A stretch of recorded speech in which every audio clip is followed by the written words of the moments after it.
do a documentary, do a true one where we can do, full like deep dive into the different areas. It's like you plow through, these guys, like you said, all these guys that had such an importance in the albums, and it's like you just plow through and they give no credit.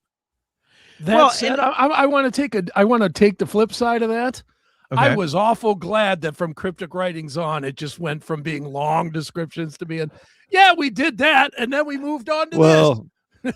Oh yeah, that was thank you Christ for saving us. What about throwing the dude under the bus for Risk or whatever? Did we get to that yet? Oh no. That's okay. Like I say, I got a good list of notes. Okay. I took them obviously in order. Let's follow your list in order then. Just do that. Okay. Yeah. So my next note: did all the vocals in "I Don't Care" take one take? He said he did that. Oh, I did all the vocals in "I Don't Care" in one take. So it's I don't care. Wow, what a vocal, just like gymnastics routine you must have had to go through, Dave. Like, what the fuck? Well, he is a 5-octave singer. Oh, dude. Yeah, Celine Dion and Dave Mustaine in the same like fucking. I like when he said like the producer will tell him like, well, I can tell when you're getting tired, and it's like, so we're not going to do any more vocal. He sounds tired on half of this album. His voice sounds tired. Well, and see, that's the thing is that like, it sounds like a guy that's fried. That's 65 or whatever he is. Yeah. Well, and I do have to say, I do give him a pass for some of the vocal, like, there's a lack of melody. Aiken said this is basically like 10 different rejected versions of Angry Again. Yes. And it really is. And so there's a lot of singing like this in the verse, but I will say, Brian, we saw that Big Four show in the theater in 2010 live, like right. As it was happening. And when Megadeth was on, we were like, man, his voice is shit. Yeah. So that was 16 years ago. And then he went and had throat cancer. So, 16 more years worth of mileage plus, beating his throat up with cancer and whatnot. Like, okay, I'll give him a pass. I understand. But it still sounds Why? He's crazy. Not giving you a pass. I'm giving it to you for free because his voice is up. I know that, but I'm not going to sit here and be like, you need to be hitting notes like you did on Peace Cells, even though you had throat cancer. Like, I can't do that. Like, you need to retire before the end of the 5-year finale tour. Well, he's retired today. But that's what I was saying, dude, is that like, I can give him a pass for the throat stuff, but to a point, because a lot of this sounds like he's not even trying to do anything. So it's like, okay, I get it. Like your range is limited. Well, still make an attempt. Do you think he was just in there holding his nose? I don't care what you think or say. It's his whole thing. I had a bad day. He wrote I don't care last because everybody heard the rest of the record and they're like, this is shit. So he goes in and writes, I don't care what you say. Like, I'm putting this response to the producer. Anyway. It totally is.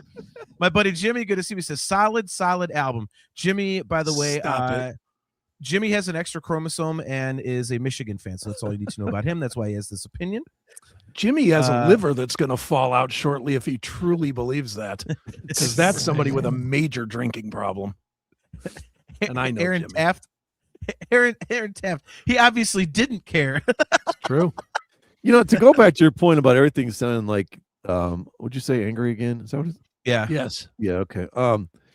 Like you have to get onto almost the very last song. Well, the last song is Ride the Lightning, right? But the last note or one last note or whatever, that's the only time there's even a break, like dynamically, like where the song just doesn't chug through for 3.5 to 4.5 minutes. Like there's a small little, finally something a little bit different that happens. Like there's just zero dynamics. And it's like for an album that like supposedly they worked so hard on, so diligently on, it's just like, it's just strange to like not see anything of any type of dynamics or slower parts or slow down the riff or do some I don't know. It's just basically, like I said, it's almost like a punk album the way it just goes boom boom boom.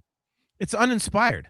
That was the word that I first thought of when I heard the songs after Tipping Point, and the whole rest of the record did nothing but kind of reinforce that for me. Even the records, I mean, like you got to put like Super Collider and risk underneath this one. But even the other records that people consider like, at least there sounds like there's some effort there.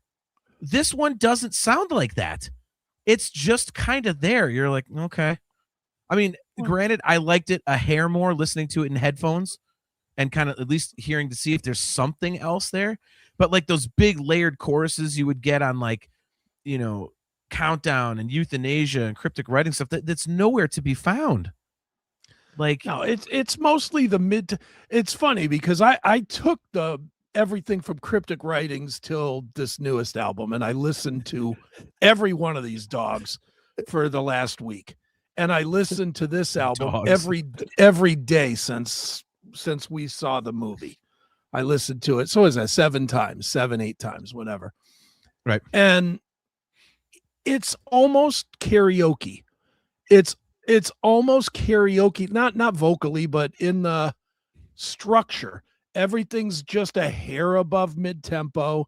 Everything is the same tried and true riffs that they've done however many times before, especially in the second half of the catalog, where it just doesn't sound fresh. It all sounds like bonus tracks that weren't good enough for the main album. That's what it sounds like on every song. That's a good way to phrase it. I mean, dude, there's like 2 songs on here where I was like, all right, this is cool. And I don't mind Puppet Parade. I kind of dug Puppet Parade. But other than that, Tipping Point was cool.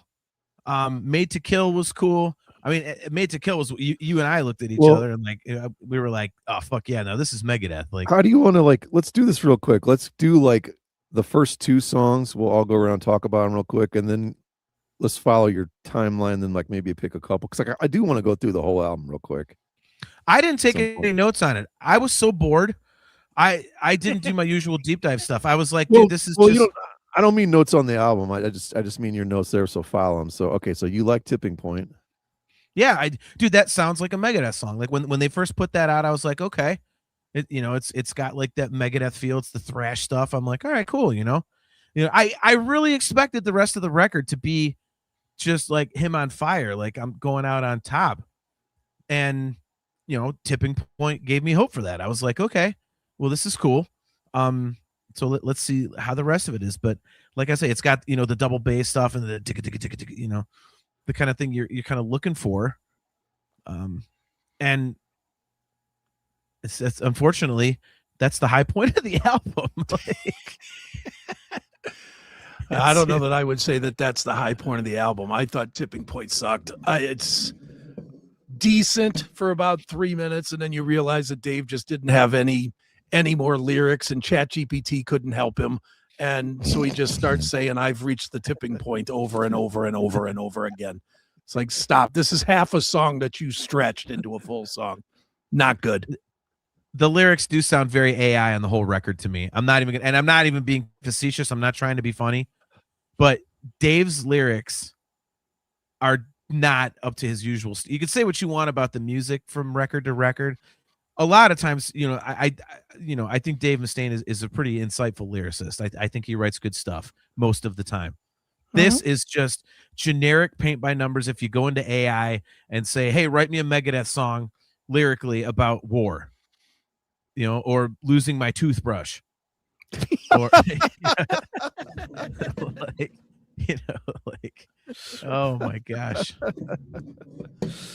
No.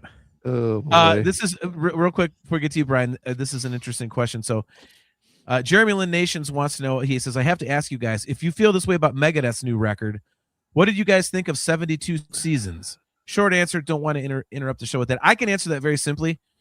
Jeremy, I would rather listen to the new Metallica record. We did a deep dive into that record, by the way. If you go back in our archive, when it came out, Brian and I did a deep dive into it. I think it would be a kick-ass Metallica record if they had a real drummer on it. Because Lars is fucking trashy garbage, and James was writing some of the best riffs he's written in a while. There's a lot of Kill 'Em All sounding shit on there, especially in the guitar solos, and Lars just ruins it with his stupid fuck AC/DC drumming. But it's better than this by a long shot, I think. Yeah, so. It's 6.5. 6.5 out of 10. It's all right. I'll say this: at least Dave, if you get rid of the cover, It's 10 songs, 40 minutes. Metallica just refuses to give us a 40-minute album.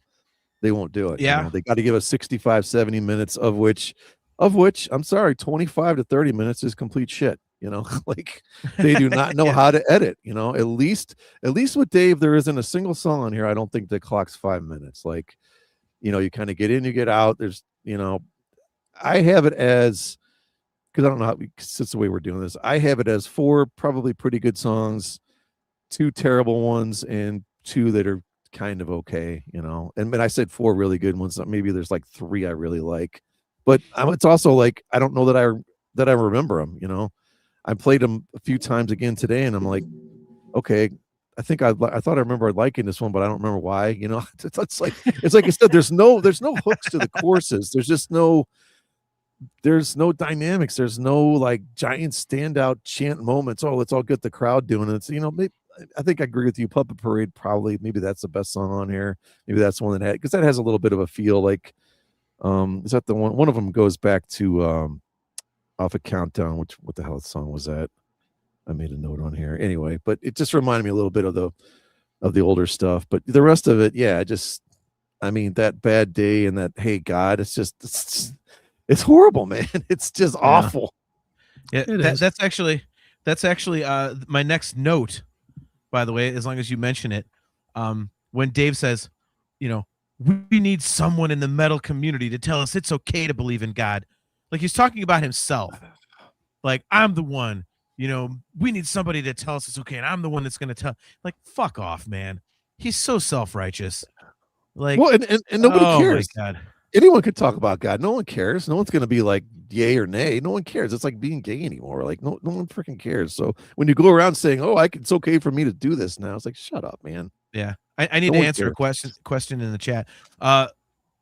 Lord Moon, 2212 asks, "Is this really live?" No, this is a pre-record. I wrote it was a pre-record from last year. Is this Chris? No, this is Neely. Yeah. There's no. It's Vic Droogyhead. What the fuck are you reading? Vic Droogyhead, man. It's actually Phil Anselmo. So, live from the amphitheater. Exactly. All right. So, Brian, you wanted to go through the first 2. So that's Tipping Point. Do you agree that's the high point of the record? I know Aiken doesn't, Brian, but what do you think? I kind of agree with you in the sense that it came out the gate and I thought, man, this is really, really good. And then it's like, I really like what the solos were doing and stuff, but then it's like, okay, remember to hear Dave talk about this, like, oh man, I think he even does it in the movie where he's like, yeah, we both agreed that we got, you know, the fans are going to want a ton of shredding. They're going to want a ton of shredding. And it's like, would you preconceive that notion in your mind of doing that just because we just got to do it? And I just, you know how that is. Like you've written music that just doesn't work, man. Like no, not at all. Doug McCauley, great to see. Says shitting point.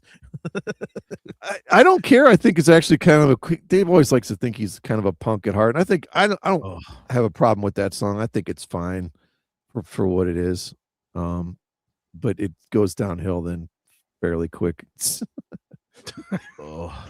I hate that song too. Oh my God. Yeah, I do too. When they put that out as a single, I was like, I literally was driving in the car, didn't realize that I was making a horrible face because I was coming back from the grocery store, and I looked at the car next to me, and they kind of went like this. They were like, "What the hell?" I'm like, "What did I do?" And I realized my face was doing this, going, and I happened to look over at the car next to me, going. And so they thought I was like, I was smelling a fart from their car or something, man. And I was like, what? Would you rather him do the Phil Collins? I don't care no more. Yes. Sing that than this. Yes. I would rather him do the engineer. Where's the delete button? And hit the delete button. I mean, there is something silly about like this, you know, a 68-year-old dude, you know, trying to be punk rock. Like, I don't care. I don't. It's like, I don't. It just doesn't. There's something about a great grandfather at a skate park that doesn't work. Sorry. Yeah. It doesn't work. Well, yeah, if you're looking for some tail, you know, I mean, to what? Be his keeper? His nurse? I mean, right. Come on. He's a 16-year-old cancer victim. That's what he needs is a nurse. Yeah, I had no idea that he looked that rough. And, I know it's not his fault that he went through those treatments, but geez, man, he thought he was just going to keel over or fall asleep any second. Like, it's close that up was as us. the were on his face. Well, that was us. That's true. Yeah, no, I'm not a fan of that song in the least bit. That was when it started to worry me, because I think that was the second one they put out, wasn't it? I think it went tipping point. Yeah, that was the second one. Yeah. And I was like, Jesus, what the huh? I was like, oh God. It sounds like he's trying to write some Dead Kennedy song or something, I don't know. Yeah. And dude, so the thing of it is that it's like this record and some parts in the movie kind of made me wonder, like, if I might not be a little right about this. So I'm not saying I'm right. It's just this record seems to me like they wrote demos and then just went in and Pro Tooled and chopped the parts together, and then just kind of like made it in Pro Tools, because when he was showing footage in the studio, it was only him and Timu. There was nothing of Dirk. There was nothing of Lomenzo. And he talks about one of the songs, I think it's in my notes, where he's talking about like, we did it, but then we realized that the melody fit the guitar fit the melody better, and so we chopped it and put it here. I'm like, wait a minute, what is this? We're chopping shit. Like, and this record sounds like that, and I Don't Care sounds like a song they didn't do any chopping. It sounds lazy and like a wet turd, and it's just there. Like, what the fuck? Yeah, so, it's not good. Shit. And I will argue that they did not do all this amazing time that he claims, writing, because they were on tour last year. So when was this writing that was allegedly done? In the bus? If it's in the bus, then it's more than likely not that good, which that does sort of play. But I mean, he tried to make it out like they spent this amazing amount of time working on it, and there was no amazing amount of time for him to work on it because they were on tour. Well, but I mean, I agree with that, by the way. But I mean, there are tons of bands that say, yeah, we collect riffs on the bus. Like, we're fucking, we're jamming in the back, we're recording everything. And, then we come back and we go through it and we piece it together and we work on it as a band. Like that's actually a fairly common way of writing anymore, So what did he do, to your point? I mean, this really sounds like, I want to retire, but I'm contractually obligated to do one more record. So here you go. Here's what you get. I mean, well, dude, do you think that some of these guys that are older, the older band guys, just know they're not going to make any money, so they just put less effort in? Because that seems to be like today, we got an absolute piece of shit song from Seven Dust, who we both love. I don't know if you love them, Brian, but I'm not going to listen to him shit on Seven Dust because that song is fucking cool as shit. I know. I have like four texts from the two Bods saying it's amazing. You guys are all, like you're all nuts. That song sucks. No way. That song sucks. That's one of the most unique songs they've done in a long, long time. And it stinks. It's slow, mid-tempo. Video's kind of unique, but other than that, it's a shit song. No, that's a whole nother debate. Oh my god. Terrible. Well, all right. Well, back to here's one of the other things, and I know John's big into drums, so maybe he agrees with me. I thought the drumming on this I thought the drums sounded terrible for starters, and there's like nothing cool going on. Even the one song that kind of starts with the drums, I'm like, this sounds like something I could almost play. Like, where's like the metal, the cool like percussive, dynamic, rhythmic elements of some counterpoint and stuff? Like, I don't hear any of that at all. Do you? Am I missing it or what? No, I mean it's like that's what I'm saying. It's uninspired. I thought the last album had some cool drumming, like some cool metals, some cool technical, not quite prog moments, but just way above cookie cutter. Like this was like, I just don't hear anything unique going on with the drums. And I always thought, like, always joke about Van Halen. I think the drums are a big sound of that. And I thought the best Megadeth that stuff album, the drums played a huge part in the way they play off the guitars. And I don't hear anything going on in this album. Like nothing. No, I don't either. But that also kind of, that's another reason that makes me wonder if they didn't just chop this up in the studio, based on because if it's, I mean, it's a professional record, so if there's a whole bunch of goofy drum shit going on, the producer and engineer, whatever, they can do that shit in the computer. If there's like a really complicated drum part, they can fuck with it and move it. But this sounds like they didn't do that. It was just Angry Again drums and like take this piece here and put it here. Like there's not a lot of effort, man. Not a lot of effort. No, it's not very good. Yeah. Well, it was to me. It was going back to, what was it? Some Kind of Monster, the Metallica one. It reminded me, seeing him and Timu in the studio. It reminded me of watching that, where it's like, it just seems like such a sterile environment where you're just sitting there. You're sort of just, you're trying so hard to make something good. Like you're just trying too hard. Like you said, there's no effort, but I almost think they sat there and tried, and like, I don't know what's worse, it's trying too hard or putting no effort in.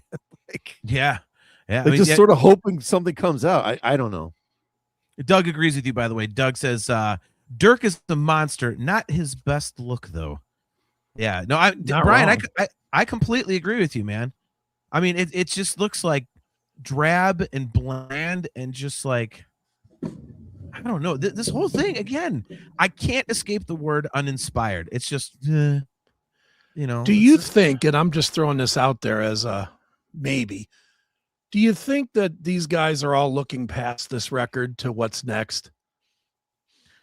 Like Dirk thinking, I'm going to go back to soil work, and Timo's the only one that probably gets anything out of this, because instead of being some local guitarist in Finland or wherever the hell he's from, now he's an international guy just for doing this. So he's probably fine, but Lamenzo will end up in, I don't know, the Dead Daisies or some bullshit. And obviously Dirk will go back to soil work. So maybe they're all looking past it and didn't put enough effort into this. Maybe. I don't know. Well, and with Megadeth, who knows? I mean, at this point, with Dave, with his line of bullshit about, I have to have 80% of this. I have to write 80%. Yeah, you're doing it so you get all the goddamn money. Maybe these guys are finally like, look, man, yeah, fuck you. Like, you want to take all the money, then we're going to give you like half-assed jerk-off performances. Just slap it on the record. Let's get through this tour so I can get paid. You might be right. I mean, maybe this is the rest of the band phoning it in because they know it's the last one and they're tired of dealing with it. They know that their gravy train is tired of dealing with him. Well, yeah. I mean, the gravy train's coming to an end, so they're like, "Fuck you. We're just going to phone it in." Like, I mean, it's very much a phone it in record, Mm-hmm. I mean, Kale brings up a great point. He says, "Can we all agree that Sick, Dying, and the Dead is their last album, and this is a footnote?" Yeah. It's almost like it's almost like Zeppelin with In Through the Outdoor and Coda. Like, you know what I mean? Like, so it's basically kind of what it is, man. Yeah, Van Halen and Balance. Yep. Same thing. Why don't you go fuck yourself? So, by the way, different kind of truth. Yeah, it's a different kind of truth, all right. Saying it's fucking amazing. Oh, please. You're the one that thinks this record actually has merit, so I don't know what you're talking about. I didn't say it has merit. You said you minded. This album has merit, sir. I think what he said was he likes it a little better than we do, and that could still be accurate. Okay, all right. Let me hit my second point I have here, and that is, if you went into this hearing the first couple songs and you didn't like them, sitting through Dave talk about them does no favors to, like, okay, maybe it just really ruins any chance you had of, like, if you already went in very skeptical, listening to that diatribe and the nonsense that came out of his mouth, like, there was it did not help. It did not help the cause at all. I think that is an incredible point, because like I was saying, I liked it a little bit better just sitting down and listening to it in headphones and like trying to find some extra stuff in there. Whereas, to your point, Brian, and Chris, you and I talked about it, and when we were sitting there in the theater, like half the time when the guy opened his mouth, you're just like, oh, shut the fuck up.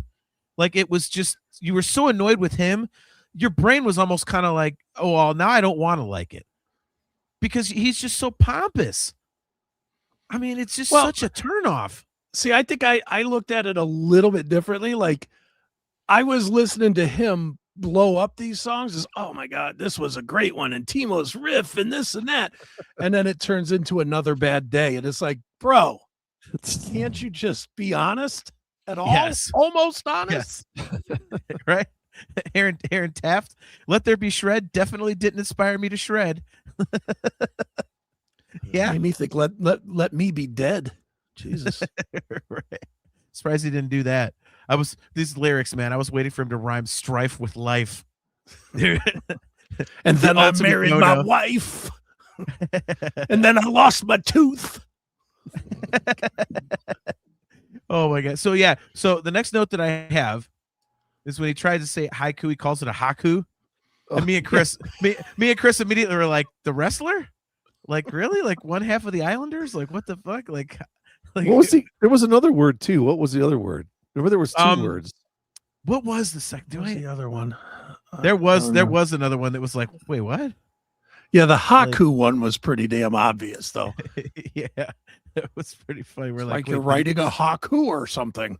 Yep. Shut up. The next one, how about the fact that he has in his contract a $500 fine if someone promoting the band misspells Megadeth. Oh yeah, that was like so stupid. Yeah. I mean, at this point it's a PP amount of money, but it's still such like, who cares? Just you're getting paid. Shut up. Yeah. Ugh. He's been misspelling it METALICCA for 40 fucking years. So shut up. Exactly. And then we talked about him barely saying a member's name. He finally said Ellefson, and then he said Chris and Gar and Chuck and Jeff, whatever. I love this quote. That's what's staggering to me, that I wrote all that music in one sitting because it's so complicated. He was talking about In My Darkest Hour. And it's like, okay, dude, like there's a way to say that without it being, well, let me just slap my dick on the table and check me out. Like, I mean, what is that? Have you ever heard John Petrucci say something like that? Like, yeah. If there's anyone like that should be able to say it, would be him or like Neil Peart or somebody, like. Yeah. Like, what the fuck is that? Yeah. But sorry, real quick. Jeremy Lynn Nations, he says, hey, I've actually written a song and rhymed those two. There's nothing wrong. He's talking about life and strife. There's nothing wrong with that. They do, in fact, rhyme, do they not? Yeah, they do. But Jeremy, that's a no-no. You're going to have to change your lyrics, bro.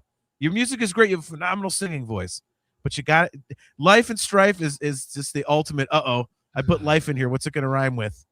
And knife does not count. Unless you're talking about a wife. Yes, exactly. Cannibal Corpse.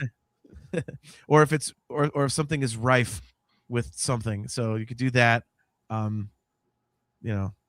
yeah, no life and strife. Yeah. So he sits there and just, oh, look at me.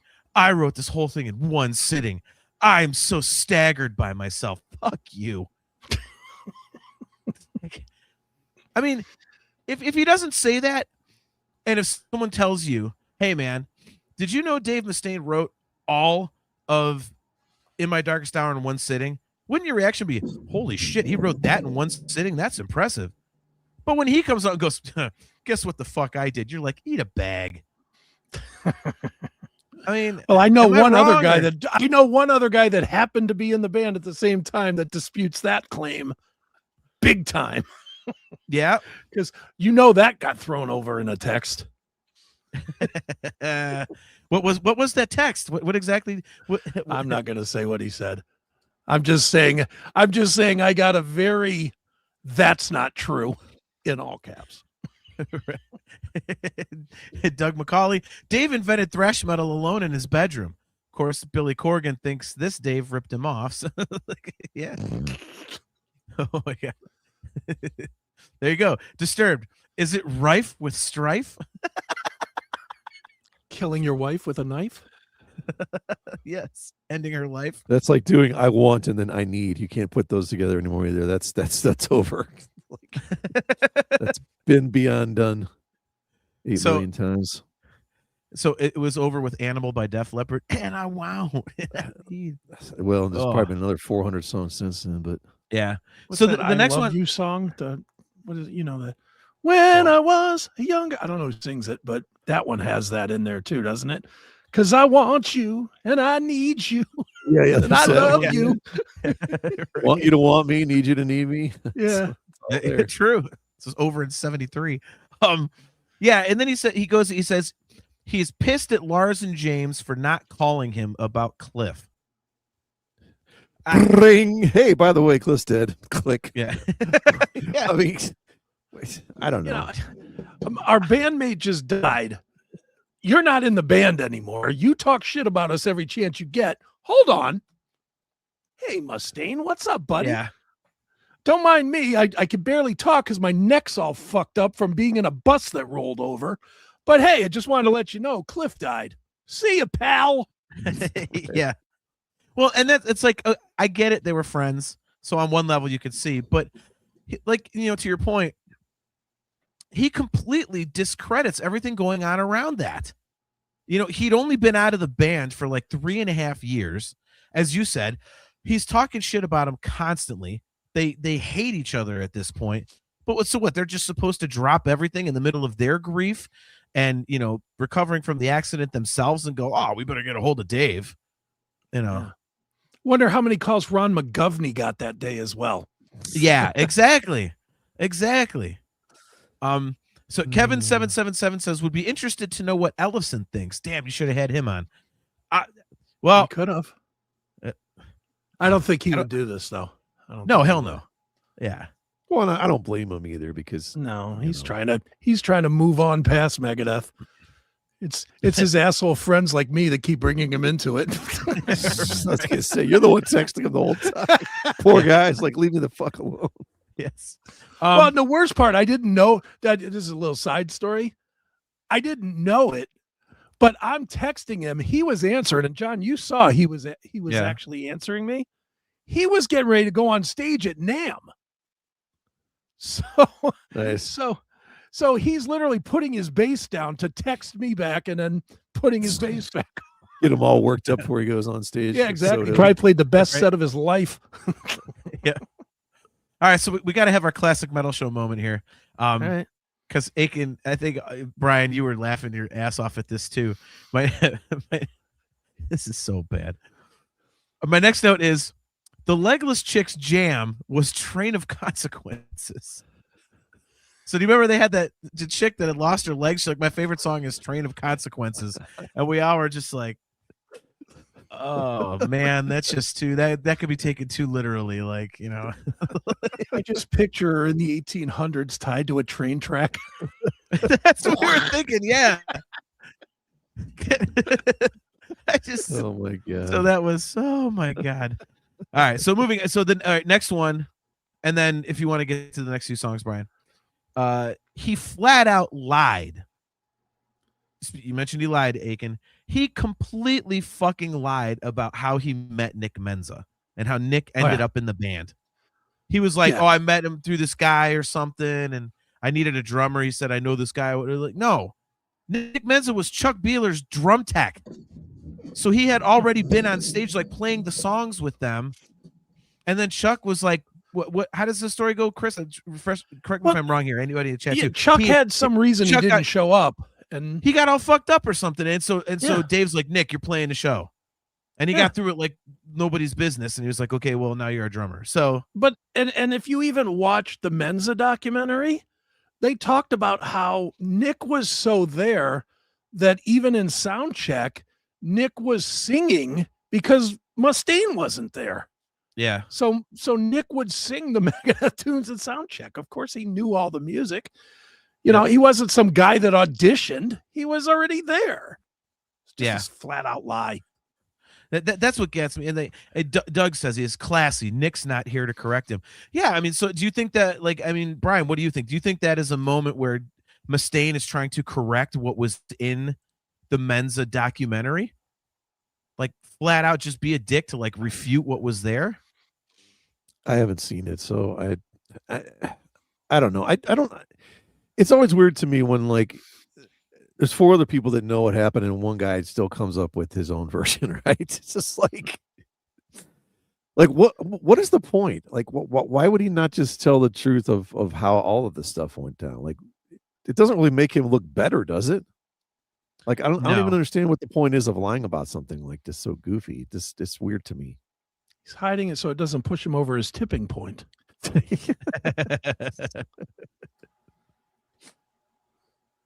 What the fuck? What? Okay, why is the chat? Kevin Smith said, "Holy shit, Kelly Osbourne." Okay, I don't think we're talking about her, but okay. Yeah, that's. I don't know why you would bother throwing that out there when it's so easy to refute. Mm-hmm. You know. So in any case, all right. So, all right. So we've got "Hey God" and "Let There Be Shred." So Brian wanted to go through the songs. So we've got "Hey God" and "Let There Be Shred." They are 2 songs on the new Megadeth record. So next in my notes. Yeah, "Hey God," I think. "Hey God," I think is the first one where I'm like, okay, that's awful. "Let There Be Shred," I was okay with, but I mean, it's literally just like a B-side from Kill 'Em All. It sounds like it was just you just took a few chords from like 6 different songs and a few of the progressions, and you're just trying to do like the super old school Kill 'Em All. Like, yeah, that's what I got out of that one. Yeah. Doug McCauley, "Hey God, let there be sharts." Nice. "Hey God." No, yeah, I mean, it's me, Mark. First, yeah. "Hey God, it's me, Margaret." Were we doing Judy Blue at one point? It was like, what was it, like Super Fudge Collider or something we came up with? Yeah. Yeah. Yes. That's how bored we were by the end of it. It was, yeah. So I think when you see a song title, "Let There Be Shred," don't you kind of think, like, for a Megadeth song, you're like, oh God. Like, like AC/DC can get away with like "Let There Be Rock" and stuff like that. Like, that's their shtick. You know, Kiss can get away with stuff like that. Megadeth, not so much.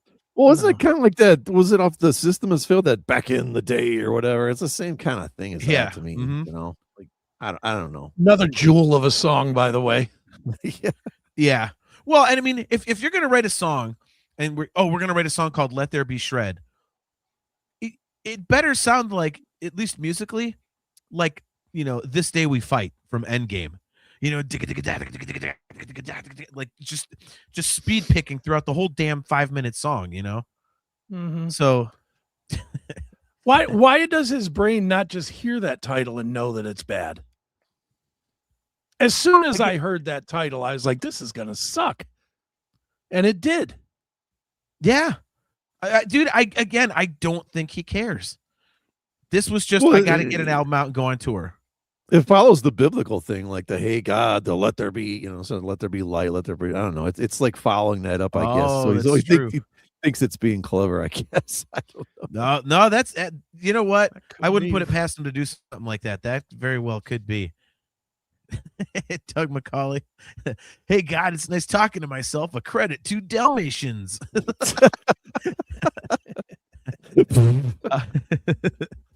So Kale says, "Endgame is by far the best post-cryptic album, and we can say that now with all of the evidence." Oh. I don't have too much of a problem with that. It's a good one, but I don't know. I'll take Dystopia. I was going to say, it would be Dystopia or I like the last one. The more I listen to Sick, Dying, and Dead, I like it more Dystopia for sure. Yeah. That's hard. I have with that is Sammy Hagar cover on a Megadeth, or Sammy Hagar singing on a Megadeth record. And I love Sammy, so I'm not one of those Roth guys. I love Sammy, but I don't want him on my thrash band albums. I don't either. I just for some reason thought it was kind of cool. It's like, okay. I understand why people might not, so yeah, but I mean, Let There Be Shred, there's not a lot of shredding going on. So it's it's very misleading. Hey God or whatever, like that's Hey just God is sleepy.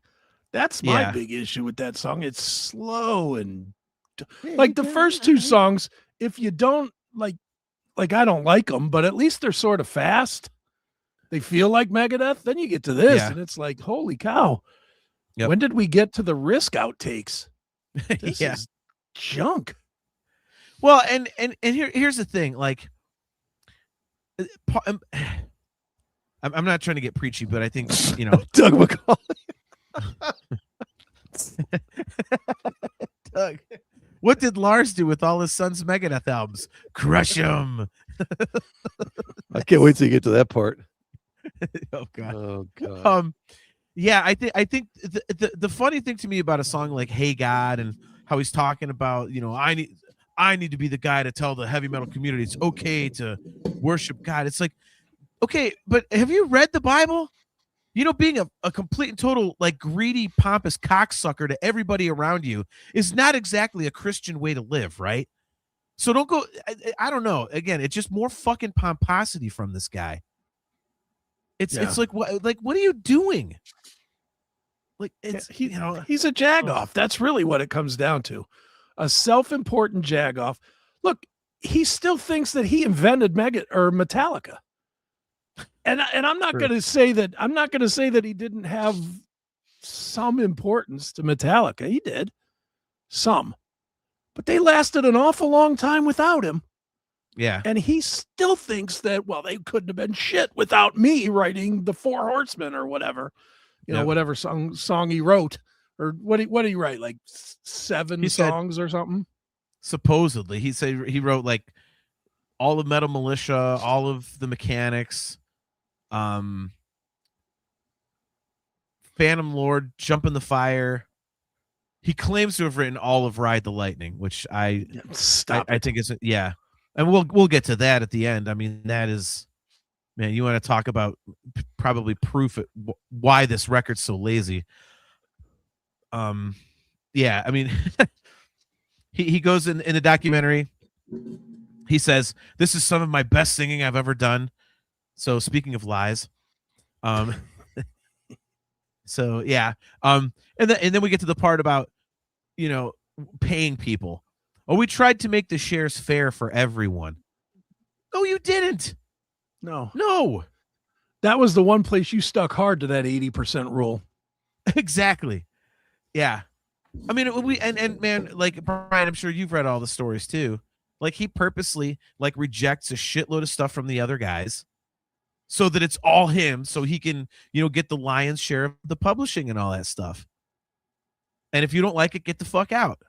Ever since the Friedman Menza lineup. So, yeah, I mean, it's just ridiculous. And and it was funny right after he talks about all the other members wanting their cut. What song comes on? Puppet Parade. Imagine that. So, yeah, and I mean, so Chris, you've listened to the album a bunch, and Brian, you said that Puppet Parade might be the best song on the record to you potentially. Do you still not like Puppet Parade after a whole bunch of listens? Like, are you still completely? I don't against like that it. one? I just okay. All of the mid-tempo stuff on the entire record I found to be tremendously lazy.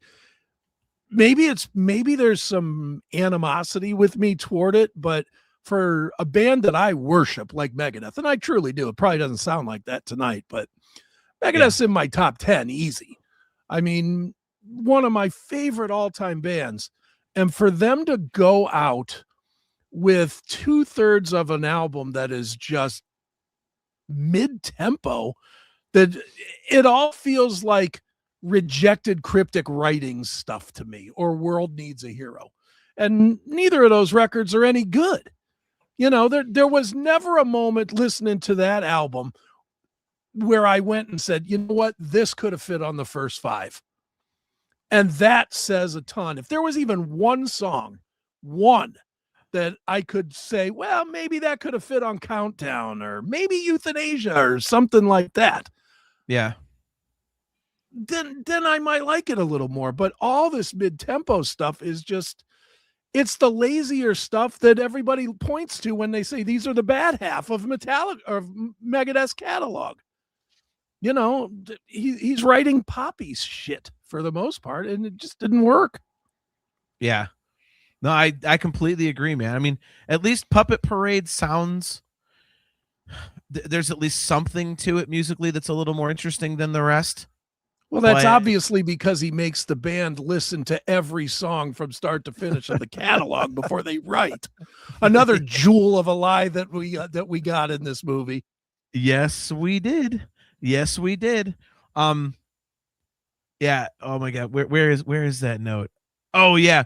He made Dirk and Timu and James listen to every song on every album and take notes and have to discuss every section, every solo part, like, what is that? That is just, oh. He said it was like, what was 226 songs or something came out to be, I think they said. Yeah. Yeah. Oh my God. The thing about Puppet Parade, like, to me, it's just, I guess the reason I like it is it's a poor man's symphony of destruction. Like, I like that. Despite the only chorus that I can remember, it's like the, as we march in line. Like, that's like the only line from the whole damn album that like I can kind of stick out and still remember. Probably because I listen to that song more than the others. But it's a poor man's symphony. I know Chris can't stand the song Trust. To me, it's kind of a cross between those two. It's like a poor man's version of those. But yeah, it's like it takes us until, what do we say? This is song 5. Even though Tipping Point I think was good, I think it sort of loses a little bit the more I hear it. And I think Puppet Parade is still my favorite song on there. But again, there's no breakdown like there is in Trust. There's no dynamics like there is in Symphony of Destruction. It kind of just plods through the whole thing. I completely agree. I completely agree with that. Like I said, I would still take Tipping Point over that one, or potentially I Am War, or sorry, Made to Kill, but that's not saying much. So yes. All right, goddamn internet. Okay, so let's read the lyrics, because let's get to the gem of the record. So we have another bad day. Woke up on the floor again, no idea just where I've been. My phone is dead and the rent is due. I lost my job and I lost a tooth. It's just another bad day, another bad day, another bad day. It's just, I tried so hard to keep things straight, but every move just tempts my fate. You moved on and I stayed behind, trapped in a life I can't rewind. Just another bad day, another bad day, another bad day, another bad day. My life's a mess, but I call it mine. Dusted dreams in a cluttered mind. Every scar is a line I drew of everything that you put me through. And then 2 choruses. Wow. Wow. Yeah, that's good. Cale McLeish nails it. Skip. Yeah. Yes. Brian, what were your first thoughts when you heard that song? And like, I think all 3 of us were like, what? Did he just say he lost a tooth? What? I had to pull this up to get the actual lyrics because I'm a huge fan of the TV show Scrubs. It reminds me of the intro. It's like, out the door just in time, head down the 405. Got to meet the new boss by 8 a.m. Like, it freaking reminded me of, like, Scrubs is my all-time favorite show. And I'm like, is this like the really bad, angry metal, dad metal, playing in his garage version of the Scrubs theme song? Like, yes. I don't know. Yes. I don't know. Oh my God. I don't know, but yeah, I just remember, like, I think I was the first one to totally start losing it. Then you guys are just going off. Like, that was the first time where I just couldn't stop laughing. Like, when he goes, another bad day, and I'm like, wait, Wait, what? What are we doing here? Like you're a 13-year-old girl. Oh, I had a bad day. Had a bad day again. Oh wait, sorry, wrong one. Like, I actually don't mind that song. That's Fuel, but well, no, that's what I'm saying. Like, oh god, yeah, no, it's just that's just come on, Dave. Like, you can maybe defend anything else on this album, but you can't defend that. That's just no. There's no defending that song and those words. I'm sorry. No, not at all. Well, as an experiment, while you two were just talking about this, I went to Chat GPT. Oh no. Oh, God. And I said, write me lyrics for a song called Another Bad Day, talking about my struggles in day-to-day life. Would you like to see if these are better than what Dave actually wrote for his other bad day? Yes. Alarm clock screaming like it knows my name. Another morning, same old wait.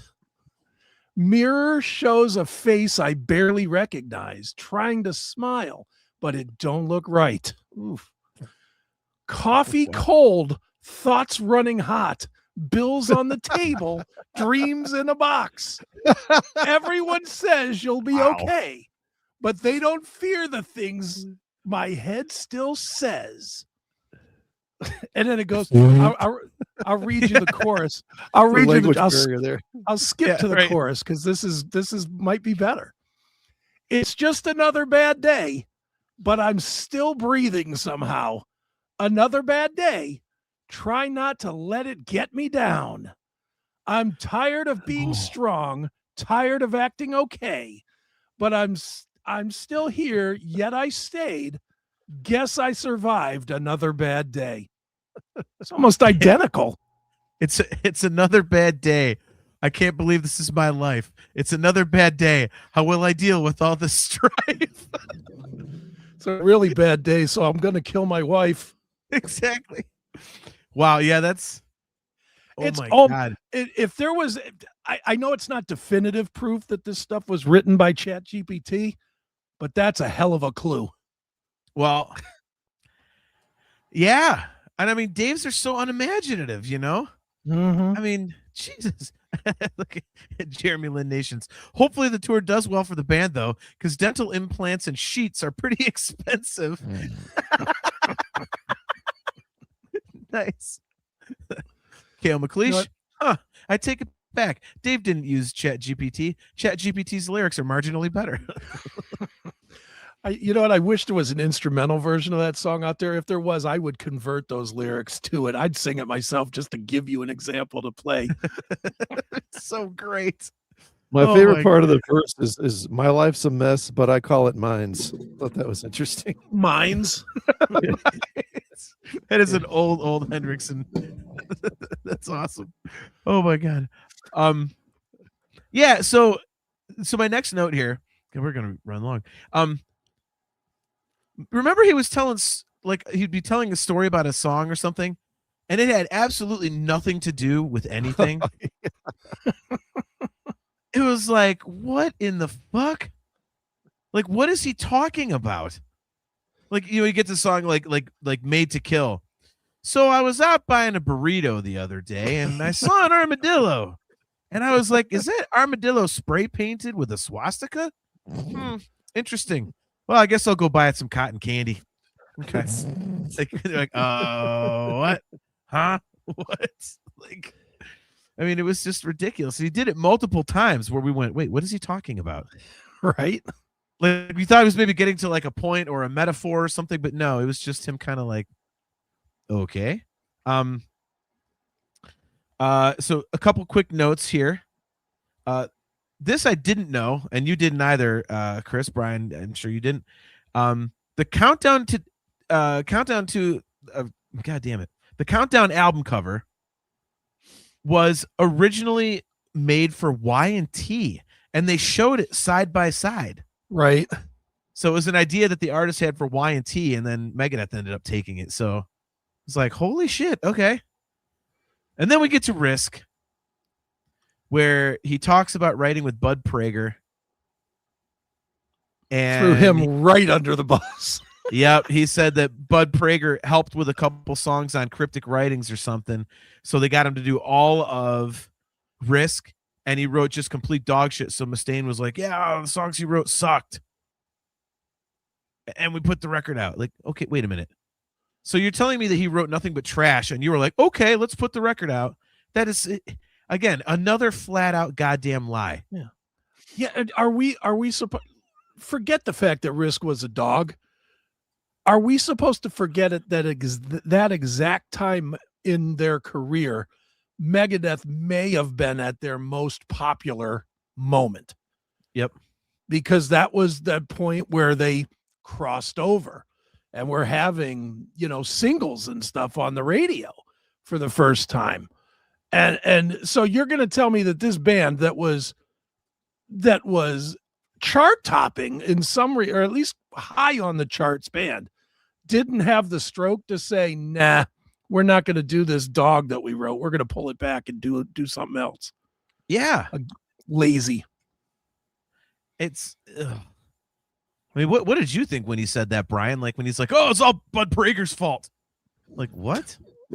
Well, it's like way to throw the guy, just like Chris is saying, like, dude, you were there, you're responsible. It's your this is your band. It's 80% your band, right? So you're responsible for 80% of the turd that is Crush 'Em and that other stuff, Even if you brought in an outside writer. I don't know. I just think it's a cowardly thing. Like, just own it. Just said, you look, I wanted to work with this guy. I thought it was a good idea, and it wasn't. Just leave it at that. Don't put all the blame on him, man. You were there, and you have more control than anyone in that band. It's your band. It's your name. You're the one that gets the lion's share of the touring money and the songwriting credits and everything. So like, just own it. You know what I mean? Like, it's the same we talk about that stupid ass Lulu album. Like, just own that it's terrible, rather than going, well, we just tried something, we thought, blah blah blah. Just shut up. Just admit it sucked, man. Come on. Like, and am I wrong in thinking that Dave has now officially changed the story? Because for years I've heard the story that it was Marty's fault. Yep. Forever he blamed Marty. He said Marty wanted to go into a different direction, and so they just did it to appease Marty. Well, now it's Bud Prager's fault. So whose fault was it? Yeah. 100%. That's, like you said, the amount of bullshit and lying in the goddamn movie. It was just like, dude. And the worst thing is when he lies about things where the story that he's talking about, that he's completely repurposing, has already been out there for years, and fans already know the story.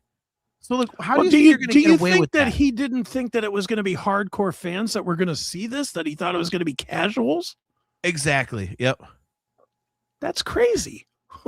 What casual metal fan that can't name 3 songs from any of these bands, Megadeth, Slayer, Metallica, Anthrax, but every once in a while they hear Train of Consequences and they think, yeah, that's pretty good. Which one of those fans is going to go to a Megadeth movie? Yeah. I would bet that we were the only 3 in the room that didn't have a Megadeth tattoo somewhere on us. Yep. Well, actually, hang on. He's got Vic Rattlehead on his ball bag. Yeah. So, got all the albums on one side of my cock, but that's all. Nice. All right. So Made to Kill. I mean, you and I, Aiken, both, and I know Brian, I was like, fuck yeah. And then Aiken, you were like, finally a Megadeth song. Like, yeah, okay. A little bit better lyrically, finally. And it had that thrash element to it. So it's kind of got that tipping point vibe to it where it's, at least you're getting back into Megadeth territory. Yeah. It was the only song. It is the only song on the record that sounds like true Megadeth. It's the only one. Nothing else would fit on most of the albums, at least in my mind. No, I 100% agree.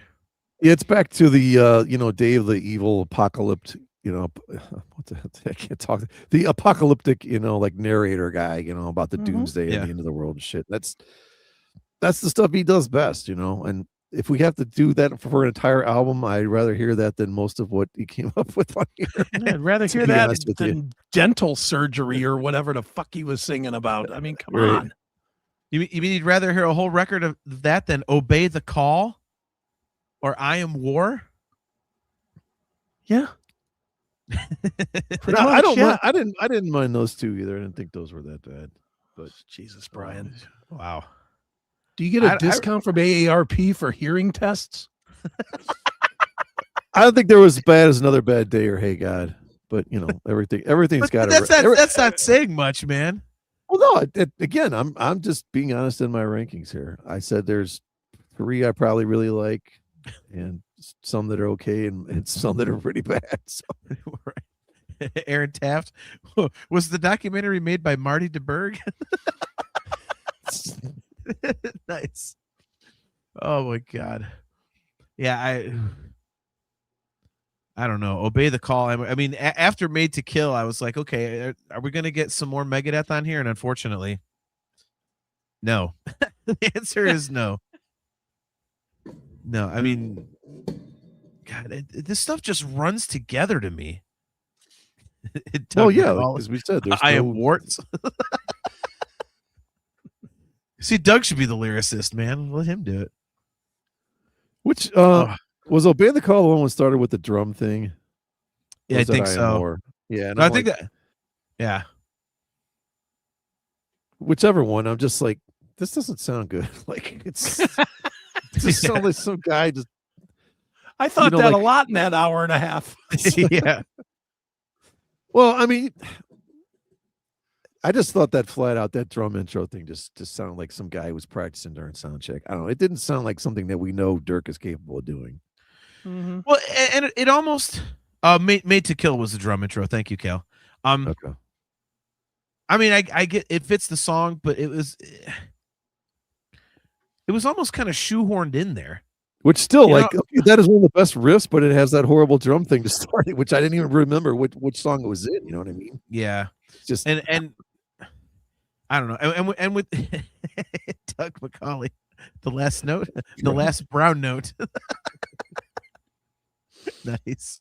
I mean, and Brian, to your point about the drums, I think I don't mind like the toms and the kick and the snares, but I was telling Aiken this.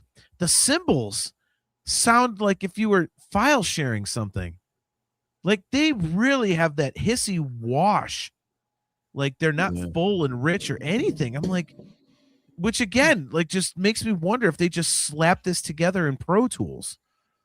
Yeah, the cymbals do sound a lot like they're splashing in a pool or something. It's like, yeah, it's not clean. Kale, I like obey the call, but God damn it, I Am War gave me cancer. Well, Mustaine must have wrote it 5 years ago then. Yeah, right. Oh my God, we are too much. Enjoy your Mustaine interview later next week, there, buddy. Somehow I think it just got canceled. Yeah, right. The fact that I made a cancer joke, I think I'm done. The publicist email's waiting for you as we speak. Oh my God. Yeah, I mean, it's just. I mean, the Obey the Call, I Am More, that like, they're just kind of there, and it's. I don't know. Like I Am War would be fine for like a WWE entrance or something. It's that generic, you know. Yes. Like you know. That's yes. I agree with that. But I don't. But again, when you're like, we're trying to go out with a bang with our biggest, our best album, and then just, I don't. Okay, so here's a question for you guys: Did they go into this knowing? Did he go into this knowing this was going to be the last album he make? And when you go into it knowing that, how much does that totally fuck with the process and like either trying too hard or second guessing yourself or just being like, fuck it, I just got to get it out of my system and be done. Like, I think that's more of a negative if you go into it right away knowing it's your last album. What do you think? Go ahead, John. I think it sounds like a contractual obligation. And I mean, he's got what is that syndrome that he's got? He's got something that like basically makes his fingers bend towards his palm, and he can still play, but as it progresses, like he may not be able to. So he's got to like shit or get off the pot, basically, I think. And so I think it was just, okay, I owe him an album. I got to get my ass on tour. So here's a record. Here's a record. And let's go. Let's get on the tour bus. But like, did he know it was going to be the last one going in? That's my question. Oh yeah, I mean that's what I'm saying. I mean he had right. he had one left on the contract, so oh, he had to. Okay. I mean, no, it's a guess. That's not true. It's not true. Okay. No, because he just signed with the Black and Black imprint. It's a brand new label, so you know that's his own label, though, isn't it? No, that's sub of Frontiers. I thought I read that it's his. I know for a fact it's not. Biohazard's on it as well. It's a sub of Frontiers. Well, maybe I'm right. I'm right. You're wrong. That's not new. Okay. Well, okay. Well, so it's not a contractual obligation record then. Okay. No, I also don't believe it's the last record. Not even a little bit. Anytime these assholes say it's farewell or the last, it's like whatever, dude. Whatever, dude. He already said he's going to record a solo album after this, which is a disaster. And no, unless he totally produces it himself, no one's going to put out a solo record from Dave Mustaine. They're going to say, get some musicians and call it Megadeth, or we won't put it out. There's a huge difference between selling a Megadeth record with all new players, which is not uncommon, and selling a Dave. Look at the sales on the MD 45 record that he did. He sold none of that. And that was when he decided he was done with Megadeth the first time. Then he went and did that record, and no one cared. Nobody even remembered. It was, I mean, he had the punk guy that Lee Ving sing on it, and it was so bad that he took the Lee Ving guy off and put his own voice on it, and still no one bought it. Well, I mean, here's, by the way, Circle J, great to see you, brother. He said, Circle J, isn't this a solo record? Like, yeah, pretty much. I mean, but okay, so that raises an interesting question. I'll ask Brian first. Do you think if you put out a Dave Mustaine solo record and it says Dave Mustaine on it, that it would actually sell a little bit, and certainly more than MD45, because no one knew what the fuck MD45 was? Like, what do you think? Personally, I think a Dave Mustaine solo record might sell a little. I mean, when MD45 came out, if you're not like a hardcore Megadeth fan, I don't know who the hell would have known what that was. So what do you think, Brian? I only think it would work if he did like an Iommi type thing where he gets a bunch of singers and stuff like that. Like I think him coming out as a solo album and him doing his vocals and his vocals being what they are now, that doesn't make any sense at all to me. Like just none. Like and what fan is going to buy that record, Dave Mustaine, without Dave Mustaine singing?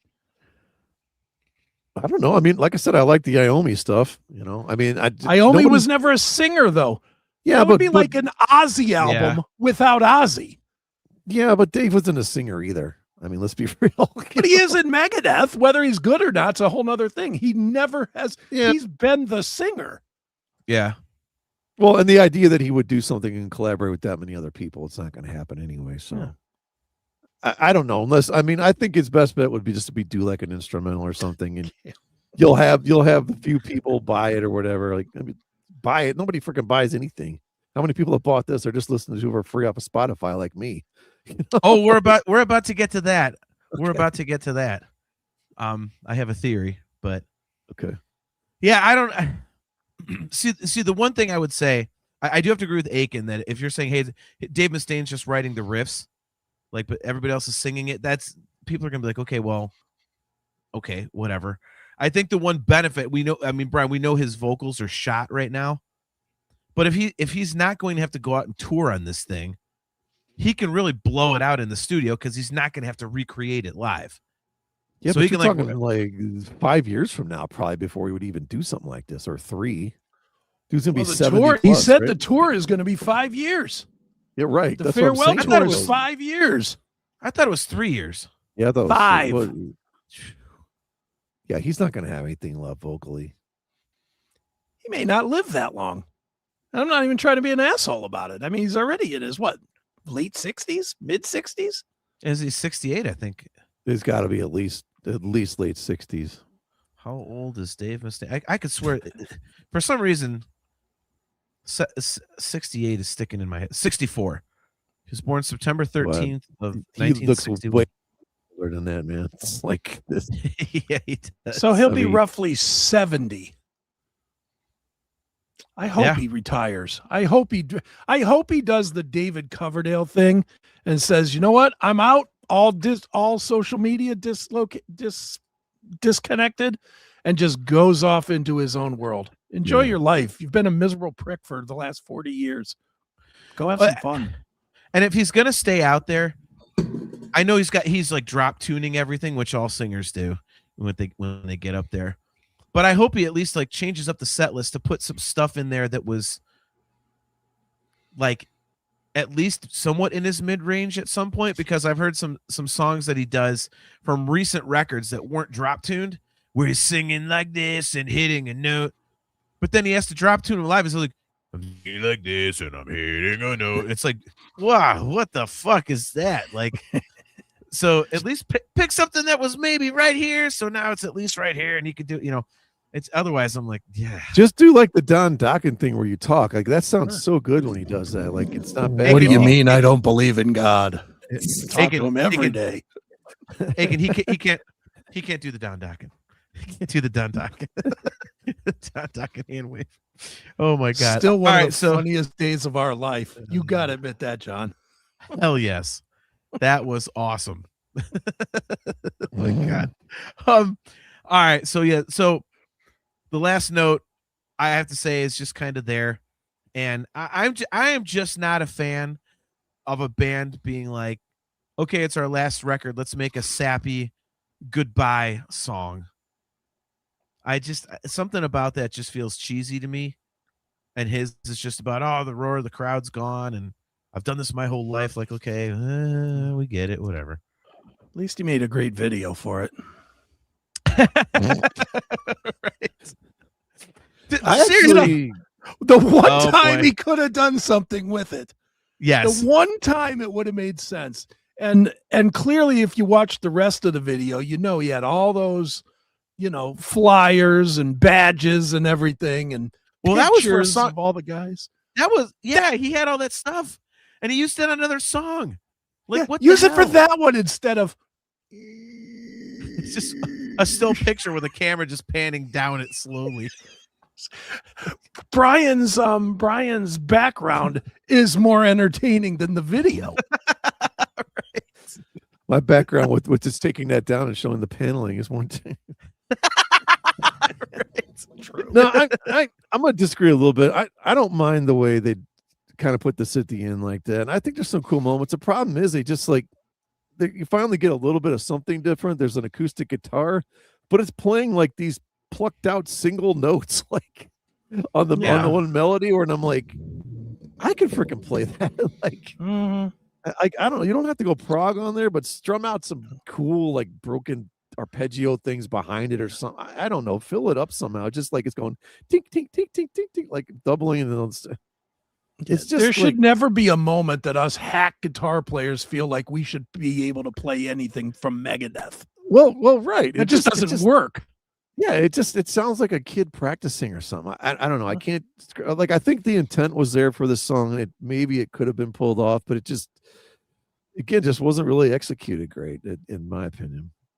Well, and it's also going out with a whimper. I mean, if you're Megadeth, you're like, this is our last record, here's our last song. Don't you want to, like, again, go out with something that you're just like punching, screaming and kicking, and not some plink, plink, plink, plink, slow, plink, plink, slow. Right. Like, it's kind of like, I mean, but in that respect though, it's kind of it's kind of like apropos. It's fitting for the record. This whole record is him going out with a fucking whimper, and this record goes out with a fucking whimper. And or does it? Or does it? It does. There's a bonus track. What does that even mean anymore? Why do I forgot to listen to the bonus track shit. Wait, what's the other bonus track? I think it's called Bloodlust. Yeah, it's on the Target version, I want to say. Oh, okay. You had to buy the vinyl to get that or something. I didn't listen to either. They're both on YouTube, but I cared so little after listening to the album that I didn't listen to either one. I was like, yeah, right. Shit. Well, I think it was Kale in the chat earlier that said that the 2 unreleased songs might be better than anything on the actual album. Wow. So that's like saying NyQuil tastes better than cough syrup. That's a great analogy. So before we get to the the cover, some final notes on the thing. One of the things he said, we won't be limited to what we can play on the tour. Okay, like you're going to play anything different. I think you're limited by your voice. He don't care. No, that's true. He's going to play 2. He's going to play I Don't Care because it's the shortest one. And he'll probably play Tipping Point, and that's it. Or Puppet Parade. He's not going to play Puppet Parade. No way. It's too long. It's a ridiculous premise to go, we can play anything. It's like, no, you can't. No, you can't. You're still going to have the same 75 minutes you've been giving us the last 10 years. I mean, Shut up. That's fine. I mean, you got to play all the main hits, whatever. But like to sit there and pretend like we could play anything, literally, like no, like you said, you can't. Like, yeah, it's a hollow statement. It doesn't mean anything. Yeah. I mean, Kale says they've already played "Let There Be Shred" live. Okay. Oh, so great. All right. Yeah. He also says where can I get tickets? He also says Bloodlust and Nobody's Hero, that's the other bonus track, thank you, are both better than this fucking album. Yeah, but it's not better than all the put together. Maybe that's how you get people to buy the vinyl then, is you like have the people that buy it tell you how great those songs are, then they got to go purchase it or something. Well, oh God. Yeah, like so, I mean, if we wrote a 15-song set list right now and said, here's what we're guessing they're going to play on this tour, we would probably get what, 12 songs? Minimum 10 songs, right? If not 12. Oh yeah. I mean, it has. I mean, honestly, that's why I haven't gone to see him in a while. I know Dave's voice is shot, but I'm a huge Megadeth fan. But I haven't seen them in years because I started seeing the set list. I'm like, I've seen this every single damn show. I see the same effing set list. Like, oh my God. Well, the hook to a Megadeth show now is not seeing Dave Mustaine anymore. It's seeing Timu, or I forget what the guy's name was before Timu, but he was a real good player as well.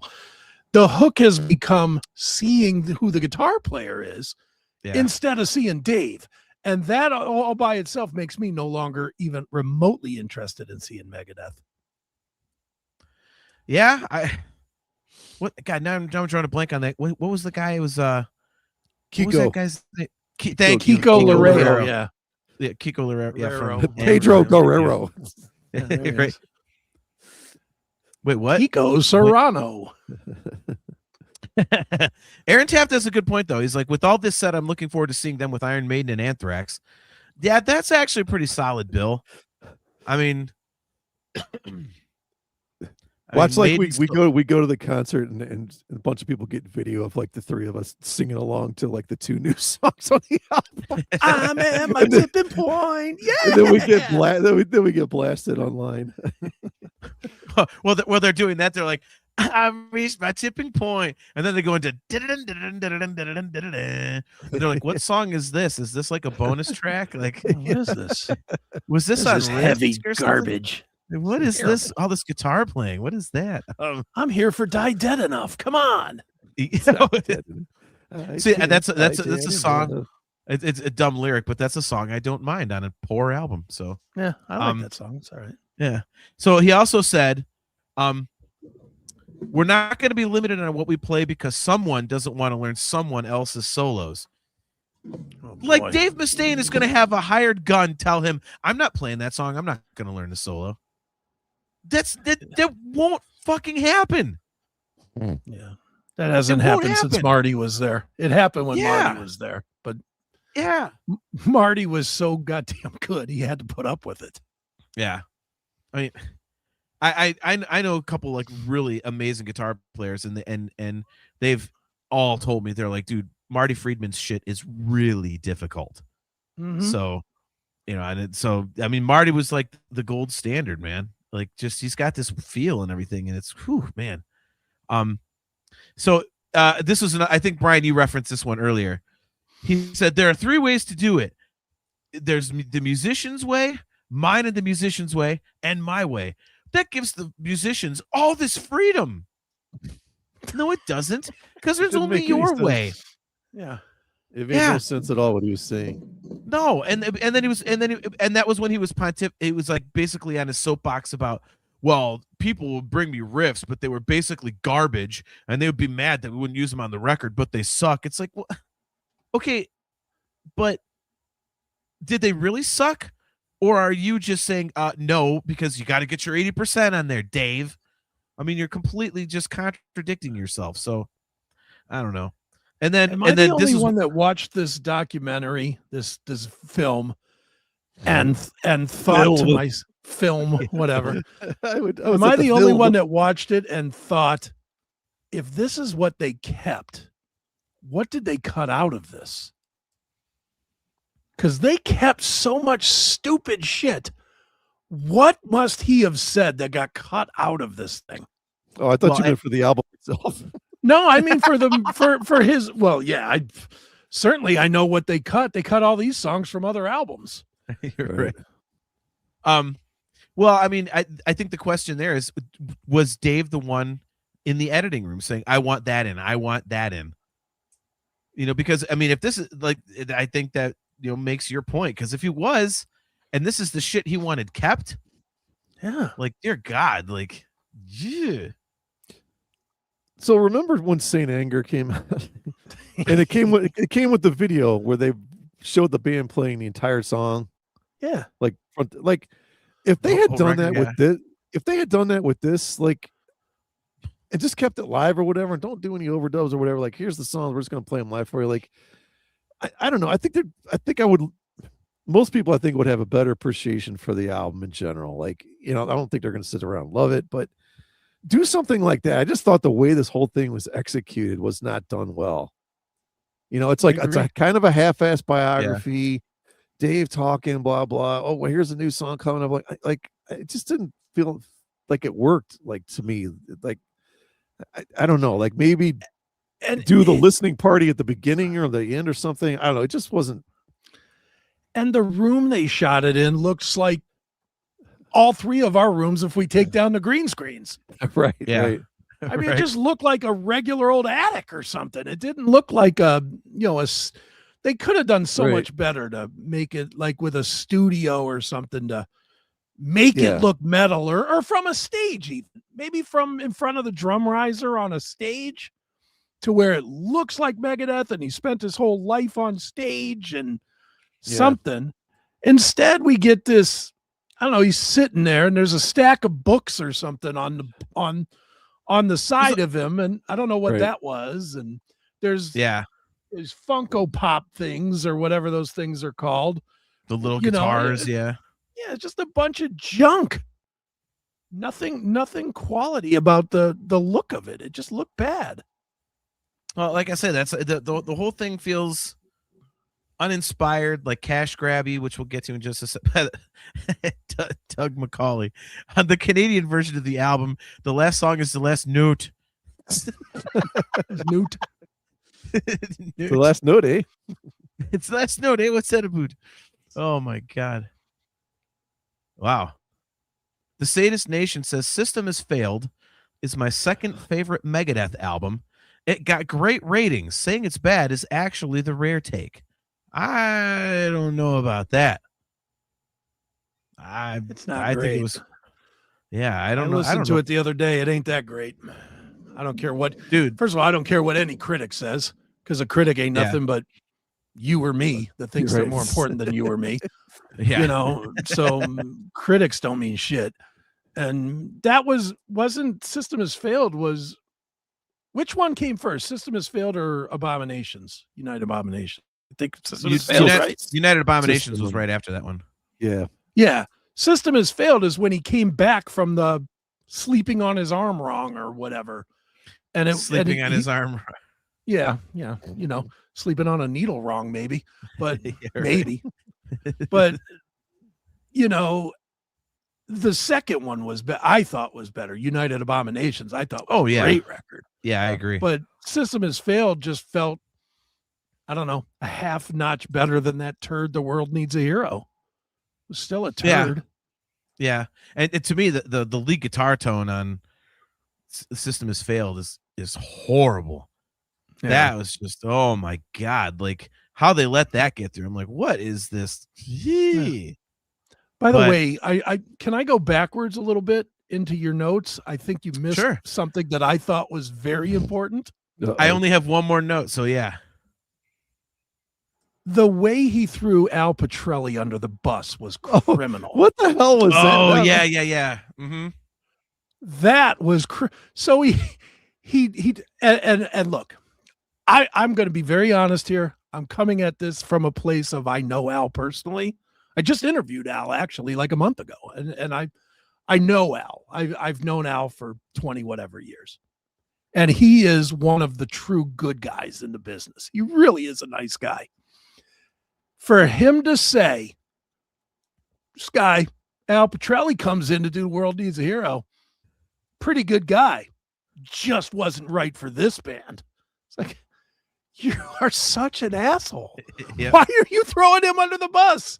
He came in, he did the job, and that was it. You moved on. Okay, you don't have to throw him under the bus for that. No, you're not wrong. I mean, it's just another example of him just being a total peckerhead. Yeah. Like, even if Al was an asshole, it wasn't necessary. It's not. I mean, when was World Needs a Hero? 2001? Yeah. So we're going to open a 25-year-old butthurt wound? So stupid. Well, and that's the thing. It's like, yeah. And that's the thing, like to Brian's point, like the documentary part was done so poorly. Like, wouldn't you like to see something like this with the other members actually talking about their time? You know, what I mean, would have been good. That's what you get from all these other stuff. From all these other like biopics and all that other stuff. Like you get the perspective of the other people. You know, even if they don't get along, they still are in there saying, "Hey, well, here's we did this record and we did it this way, this and the other." You know, Dave instead, again, it's just like he just makes it out to where like nobody fucking matters. Yeah. Like he would have done this without any input from anybody. And it's like, holy shit. Like, okay, like you're a prolific writer. That's great. You've written some great stuff. But if you notice, ever since the Menza and Friedman lineup, when you were writing collaboratively, it's been downhill. When you're just sitting there like, nope, I'm writing 80% of it. Right. I mean, it's, come on. Yeah. You know, and the records have been spotty. You get a record that sounds like you give a shit, then you get a record that sounds like you don't give a shit. You know, what was it? Like, if I have my order correctly, like you had 13 following up Endgame. And everyone's all pumped up because you get Endgame. Everyone's like, what a fucking great record. And then here comes 13, which is just like, okay, all right. And then you get Super Collider, and then you get fucking Dystopia. You're like, what is going on here? Yeah. Like, you get the Sick, the Dying, and the Dead, and you just think, yeah, Megadeth, they're back. Yeah. And then you get this. Then they end with a whimper. Yeah. And one last note that I have, and Doug, thank you for pointing out that I said it's the last note. So this one we all laughed at like crazy. He claims that when he was trying to get Menza and Marty and Ellefson to do the Rust in Peace lineup again, that they wanted to know what they were going to make. So he was pissy because they asked what they were getting paid. And then he claims he couldn't tell them what they were going to get paid. I mean, does it get any more bullshit than that? No. Dave Mustaine not knowing what he's going to pay somebody. What are we going to get paid? I don't know. Well, my question continues to be, Megadeth is not four buds in a room in Arizona somewhere. Yeah. It's a business. Mm-hmm. And your employees, which you made it very clear that's what these guys were, employees want to know what they're going to be paid. Yeah. That is what, John, Brian, either one of you, which one of you goes to your job and is like, I don't care if I get paid. I'm just here because this work rules. Yeah. Oh, you've worked at CBS too. And it's you go through all that. And he's talking like that's how it should be. These guys should be honored to have their picture on the back of a Megadeth T-shirt. So it's like, dude, come on. Go ahead. Exactly. I want to make here at some point. Especially when that's especially when that is the lineup that everyone wants to see. So it's going to be like a career resurrection for him, but he is still going to tell them, well, I'm getting 80% and you guys are splitting 20. I mean, come the fuck on. And he wouldn't even tell them that. Supposedly. Well, I don't know. Give me a fucking break, man. That was the most outrageous thing he said in the entire video or movie or whatever we're calling this thing. It was terrible. It was terrible. Terrible. Okay, Brian, you said you had a point to make? I need to get a prop to do this with.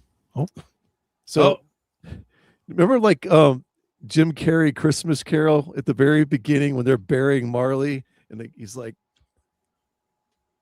oh yeah. He's like, it's like then the guy's like, it's like that's what he sounded like, man. Not to mention he looked older than him, and it was like, like, dude, man, come on, man. Like it just sounds so preposterous. Like the idea that they even wanted to know, just like Chris said, that they even wanted to know what they were going to get paid. It was insulting to me. You know why they wanted to know? Because they knew they were going to get bent over and hosed. Yeah, exactly. You know, it's like. Yeah. What professional musician is going to go on a tour of, I don't know, Europe and then come home and say, well, here's a check for $1,200. Thanks. Yeah. Again, especially when they're the draw. Yeah. Yeah, especially when they're the draw. I mean, Chris, so how much of an increase in pay do you think Megadeth would have gotten if they actually did the Rust in Peace lineup reunion tour? Triple whatever they make now. Triple. Yeah, okay. I was going to say. But Dave's not going to be like, okay, here's your percentage. I mean, why not just do it like Kiss? They went to Peter Criss and Ace Frehley and said, okay, we're going to do a reunion. Here's the deal. You each get $5 million, take it or leave it. No. There is no negotiating. We're going to hand you $5 million a piece to do this, and that's it. You don't got to do anything but show up and play $5 million. Like, why? You can't just do that to them and say, like you're getting, like, you know, you're each getting 20%, and I'm going to take 40%. Yeah. You know what? I mean, think that's just unfucking believable, man. Yeah. Well, he's that way. Holy shit. Look at this. Okay. Before we get to Ride the Lightning, because we got to do that. Andrew D. Kraft, thanks for tuning in. He says, Al was just fine. Rude Awakening was a fun DVD. I was not a fan of Jimmy DeGrasso's drumming on that. It annoyed the shit out of me. But that's a whole nother topic. He's a very good drummer. I just didn't like him in Megadeth. He also says, I also love System Has Failed. Chris Poland sounds great. No, he doesn't. His notes were fine, but his guitar tone on that record was absolute dog shit, bro. We just talked. I don't know if you were tuned in when we were just talking about that. Like, he's a great player. I mean, just an unbelievably great player. But his guitar tone was horrible. It was terrible. I forgot he even came back on that one. Yeah, that was Dave, because that was supposed to be like a Dave Mustaine solo record, and like the, right. I remember that part of it, yeah. Yeah. So he had Chris Poland play the solos and whatnot. So, yeah. All right. We got to say so for our new listeners and viewers on here though. Like when we rip on you guys, like we love the fact that you're on here, so don't take it personally. Yeah. I mean, the fact that you're, saying you like Megadeth albums and you're tuning in to listen to us talk about this shit is amazing. So I just want to clarify that so we don't piss. They're classic metal show people, so they're used to Aiken just telling them to fuck off. Fuck off, my brothers. Right. Yeah, we are very tame. They basically feel like they're getting hugged right now. Oh, okay, never mind. Then I'll shut the fuck up myself. Yeah, I have one final point I want to make before we round up here. But okay, so this is the second so-called music movie I've gone to. Now I went to the Ghost thing was it last summer or whatever. I'm sorry. But and that's one where they spent like all this money on video and audio and everything and production. Like, why are we only getting the audio that comes out of the front speaker from the movie thing? Like, this was a horrible experience to like listen to an album. Like it would have been better just like if we could have like streamed it through our phones or something while it was going on. Like, it sounded absolutely terrible. It sounded so thin. Like, it's just not the way to do a quote album listening party. Like, again, like we'd be better off just sitting in our car or something, like at the movie theater, you know, where we hook up that speaker to it or whatever. Like, it's just like, it sounded absolutely horrible. And I think, again, you combine that with Dave, with already like questioning it, like just none of those things helped to make this a great experience. In my opinion. Yeah, I don't think there was any way that Cinemark was ever going to take like one of their premium theaters and be like, well, let's play this Megadeth thing that, you know, 30 people bought a ticket to when we can, you know, have, you know, something. No, they put us way in the back. Jeez, what were you in, theater 28 or something? Yeah. Yep. We were next to the broom closet in the bathroom. Fantastic. But even in those other theaters, a regular movie, you still get the sound coming behind you and on the sides. Like, there was nothing. It was all from the front. Yeah, it was very strange. I did, and it was the exact same with that ghost thing. I don't get it. So I don't know much about. I wonder if they mixed it that way. I wonder if that was like they cheesed out on it so much that they actually didn't have it in like just the way iPhones sound, man. Right. That's why the cymbals are sounding like I mean, it's not even surround sound. It's just like put it in the other speakers, you know? Yeah. I don't know. I was just, again, he just like, as soon as it started, I'm like, this is exactly how that fucking ghost thing was. And it drove me crazy. I don't know. It just does not create a great atmosphere to like, if you're really wanting or hoping, or even if you were like, still were like, kind of like you loved what you heard going in. Like, I don't think this helped, you know, you like it anymore. That's for damn sure. No, I think it was just basically like you're getting your first taste of the record. And you could say whether or not you like it, and then if you want to go dig into it and put on the headphones or crank it up in your car or something, like, cool. Right. But I mean, I fully expected that, to be honest with you. I was, you know, I kind of figured that would be kind of the way it goes. I mean, when you know, because anything I've seen, like when we saw the Big Four, or when we, you know, saw Live at Luna Park, the Dream Theater thing, it was kind of tinny and like they didn't give a shit about the sound either. Like, hey, go in the, you know, the redheaded stepchild theater back in the back that holds like 20 people and there's still gum stuck to the floor. Like, go watch it back there, you know, like, so, but all right. So to wrap this whole thing up, of course we would be remiss if we did not talk about the cover of Ride the Lightning, which wasn't nearly as bad as I thought it was going to be. And again, a lie from Dave Mustaine, because in all the interviews he did leading up to the record, he said, yeah, we do it a little bit faster. If you did it a little bit faster, it's maybe 2 beats per minute. Like, that was the same. He changed like nothing. I heard like maybe 1 chord different, maybe 2. I mean, honestly, it sounds like the Metallica song with a different singer, with a less good singer, with modern production. Yeah. But I mean, I don't like it at all. I don't mind it because I can't say I like it. I don't mind it. It's like, my fear was that, look at this idiot just getting up. Hey, don't mind us, Brian. Go do what you're doing. Yeah, go ahead. Look, he gets up for 1 second, then he comes back. I don't want to miss this riveting talk about the cover of a cover, whatever it is. He's like, he wrote it. It's an original, a cover of his own song. Yeah. All right. So I'm gonna impersonate somebody. Who am I? I'm on my own podcast. And I'm the content of my own podcast. Who am I? Oh wait, that's Brian. Yeah, I can't say that I like it, love it, whatever, Chris. I honestly expected to be disappointed by it. Like, have him fuck with the arrangement and say, well, this is how I would have done it. But the fact that he did it like verbatim, like, I'm just not gonna buy that he wrote all of that way. And the Metallica said, we're gonna keep 100% of what Dave did. Like, okay. I don't buy that Hammett especially would do that. Yeah. He's going to want to 100%. put his own spin on it. Yeah. I thought Dave was going to fuck with it and he didn't. So I guess that makes it tolerable for me. I mean, I could care less either way. the bigger picture to me is what it really says is you are at the end of a really great career. You got Grammys, you've sold millions of copies, you've toured the world, you've played in front of millions of people, and you're still hung up on this one thing that happened 50 fucking years ago. Yeah. It's like, come on.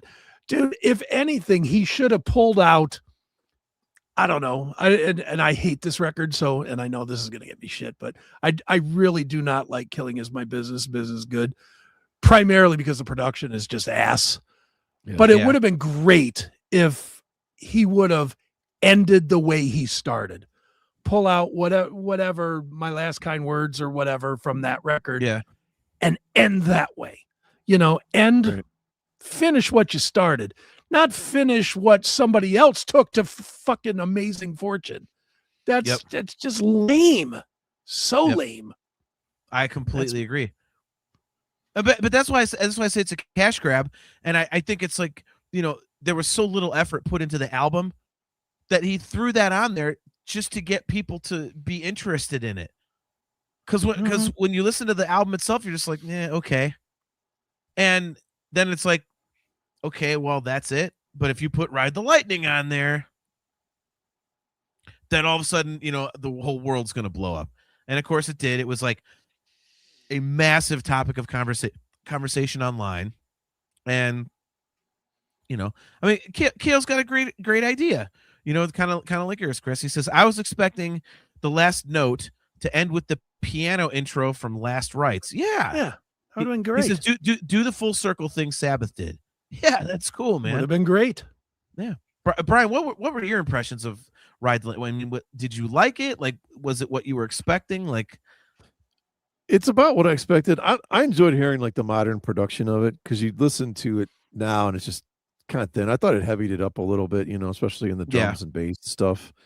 What I thought was interesting about it was just hearing Dave when he's doing the verse and stuff. You're like, oh, this does seem like a Mustaine song. You know what I mean? Because you're used to the head feel, but as soon as he starts kind of putting his spin on it, you're like, God, this is totally a Dave kind of tone to it. And I thought that was a little bit unique and interesting in my aspect, because I never thought of hearing the original going, oh, this reminds me of Dave Mustaine now. But as soon as he kind of started singing just right off the bat, I was like, this does seem like a totally obvious Mustaine, like kind of Megadeth song almost. But yeah, I'm kind of with Chris. Like, I don't know why. There's sort of a part of it is sort of closure, I guess, to like, I don't know. We kind of made up because they let me do a song, even though I'm still mad at them, I guess. It just seems silly. It seems kind of juvenile and like desperate. Yeah, almost desperate. Almost like, hey guys, I'm doing them. And if you're gonna, like you said, if you're gonna do something, I don't know, like, well, what did he say in the video? Was it in that when he said something like, well, people would probably expect me to do something like Call of Cthulhu or whatever. I'm like, well, yeah, maybe just do that. I don't know. Don't do the fucking title track from Ride the Lightning. Like, yeah, like, I don't know. Do Killing Is My Business. Dude, like you said, that whole album sounds terrible. So do a modern version of any song off of there. I mean, even I don't know. Fucking do Mechanics, even though it is Four Horsemen, but do it with today's production. Like, yeah. And then you can glom onto Metallica once again. Yeah. I mean, I don't know. Just anything like that would seem to make more sense. But I don't mind listening to it, but it's like, am I going to go back? I was like, oh, I can't wait to hear the Megadeth version or Dave's version of Ride the Lightning again. It's probably not. I mean, yeah. I just think the whole idea of cash grab too is just like, is there really that many more people going to go, I got to go buy this because this is on there? I don't know, man. Maybe 15 years ago or something, I might buy that. I don't think I buy it now. It put more eyes on the record. I mean, the casual fan, or maybe Metallica fans that don't follow Megadeth anymore are like, well, I got to hear that or something. I mean, shit. Like, I don't know. It's just, unfortunately, it might be the best thing on the record. So, I mean, yeah. So, all right, quick final thoughts from each of us. For me, like I say, I hate to keep beating a dead horse. The whole thing just is uninspired to me. It just seems slapped together. I wouldn't be surprised if they Pro Tooled the shit out of it. And just, there's just it's such a disappointing end for me. I was like, really? like, I completely agree. I think it was Kale, I think, said it, that, Sick, the Dying, and the Dead, that should have been like, that's what I would have expected from a final Megadeth record. But instead we got this. So, all right, well, it is what it is. And Dave Mustaine just was so ungodly pompous and up his own ass in this movie that it was such a turnoff. He just like, he was God's gift to everything, and everybody else were just these little peons that happened to ride his coattails, and it's like, just stop, dude. So, whatever. I'm glad I went because we got to hang out and it was interesting to see the movie and stuff like that. But yeah, and me and you drank quite a few drinks in quite a little amount of time. Well, we had a couple shots and then like some cheap beers, like a couple shots, you and I think 5 beers in like an hour. We were there an hour, maybe an hour and 10 minutes, and there were $3. You had 6 drinks or 7 drinks or something. Dude, that's the first time we've drank in probably over 2 years. I know, it's a long time. It's like we were making up for lost time, but so Chris. Yeah. Quick final thoughts on Behind the Mask and the self-titled Megadeth record, the final record. Well, as far as the record goes, it is definitely encouraging to see that practical proof is out there that AI is not quite ready for the music world yet, because that album stinks, and it's clearly been enhanced by AI. No question in my mind. The lyrics came from ChatGPT or Grok or something. It's a garbage record. It's going to sit slightly above Super Collider on the back end of my catalog. It is never going to be played again. The movie, I don't know. I've had a practical run-in with Dave, so I'll just leave it as I was not even a little bit surprised by what an ass he was. So it just is what it is. It's could have been better. I wish it would have been better. I wish that we would have gone out with a good moment on what has been a great band, but we didn't. I mean, I guess it could be worse. We could see him going out there doing like some of the other bands that we see all the time and just sucking. So I guess from that perspective, we're okay. So I don't know. Disappointing, but it was fun hanging out. I'll say that. Yeah. Right. All right. So I can't Brian, wait till the Annihilator documentary comes out so we can go drink again. There we go. Talk about Jeff Waters. All right, Brian, final thoughts here. Well, again, I don't. Oh, John's taking the whiz again. I guess so. Yeah. So if I had to rank this 1 to 10, I'm probably going to give it a 4.5 to 5. I still don't think it's quite as bad as you guys do. I agree in that it's in that cryptic writings vein, which there were parts of cryptic writing I didn't mind, but I just don't hear any metal or thrash elements to it. I hear that kind of a heavy rock, and we throw in enough minor keys and a little bit of a kind of a classical metal riff here and there to make us think we're going back to the old Megadeth, and we never get there, and I think Tipping Point had some great moments with those solos right out the gate, and we're like I got kind of excited. I know you didn't like as much as we did, but John, I got kind of excited hearing that, and then you get into the whole album, and you're just like, I don't know, man. I just think it gets to a point you try to make 18 albums, you're tired by the end. Is it forced? Is it lack of effort? Is it both? I don't know, man. It's kind of sad to see it go out like this. Like Kale said, like if we went out with Sick, Dying, and the Dead, it's like, it's literally, it's almost allegorical in that sense. Like, yeah, we're sick, we're dying, we're dead here. Like, we're dead. Let's just go ahead and end it now.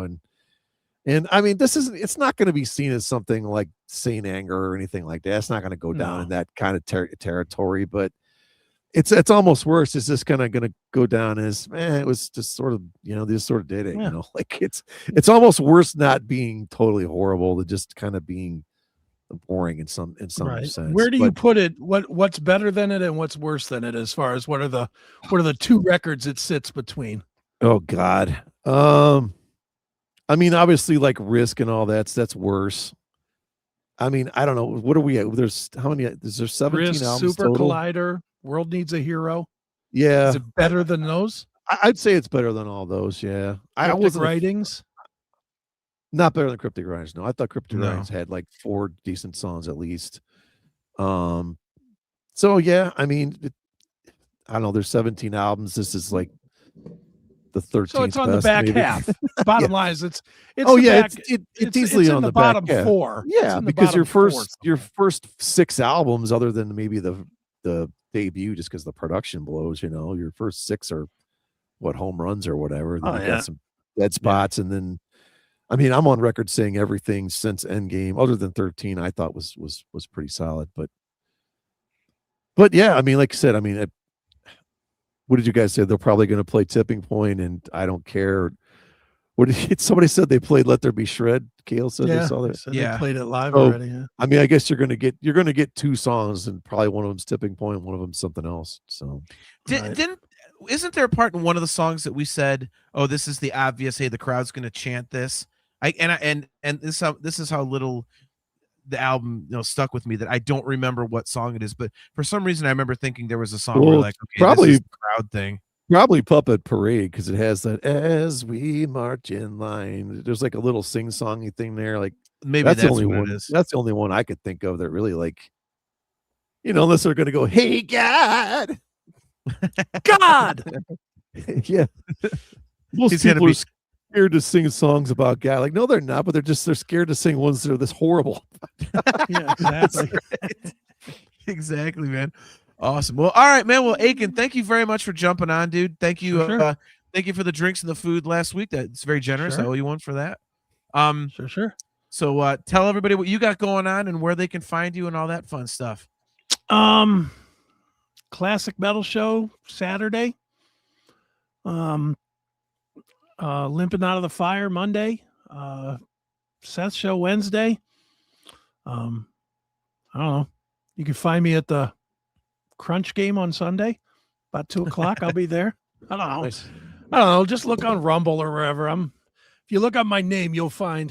If you look up my name, you look past the damn dog trainer that's still more famous than me, you'll find me.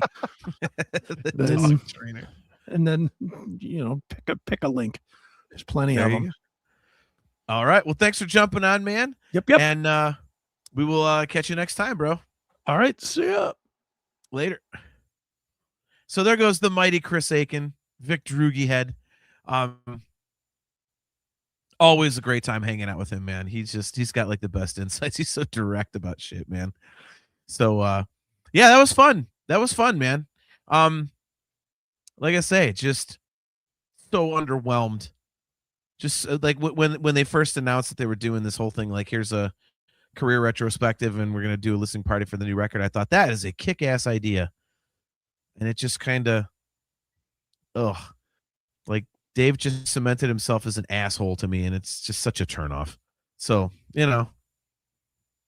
Well, we've talked before, when you totally, the more you kind of try to hype something and you get excited about it, the harder you're going to fall and be let down most of the time.